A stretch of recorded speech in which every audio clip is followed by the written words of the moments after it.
তো বন্ধুরা দেখো, আমি রেডি হয়ে ফরেস্টে জঙ্গলে চলে এসেছি ভিডিও শ্যুটের জন্য। তো অনেক পরিশ্রম করে ভিডিও করতে হয়, ঘেমে চেমে গেছি, আর একটা গোমাতার দর্শন পাচ্ছি না।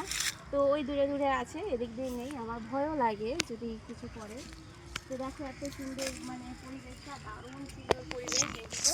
তো তার জন্য চলে এসেছি আমি 7 সমুদ্র 13 নদী পার করে। তো অনেক কটা ভিডিও শ্যুট করা হয়ে গেছে, এখন আমি বাড়ি যাব। আর একটা ওই দিকে বট গাছ রয়েছে, বিশাল বড় বট গাছ, ওর নিচে কয়েকটা ভিডিও করব, করে চলে যাব। তোমাদের কেমন লাগছে অবশ্যই জানিও। আর এই জায়গাটায় যদি আসতে চাও অবশ্যই আমাকে কমেন্ট সেকশানে জানাবে, ঠিক আছে? তো আমি তোমাদেরকে লোকেশনটা বলে দেবো যে এটা কোথায় আছে। তো দেখো এই দিকটা দেখো, কত শুধু শাল গাছ আর গাছ, পরে সুন্দর জায়গা এই জায়গাটা। পেছনে দেখালাম, এদিকে দেখাও, এদিকে দেখো।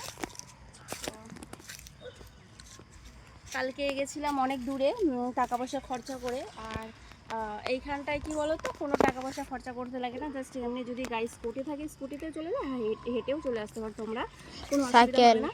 তো পুরো নোংরা হয়ে যাচ্ছে। তো চলো আমরা একটু ওদিকে যাবো। আমি একদিনকে ফরেস্টটা খেলতে এসেছিলাম না মা। তো এই দেখো আমার কলসি, এটা নিয়ে এসেছি।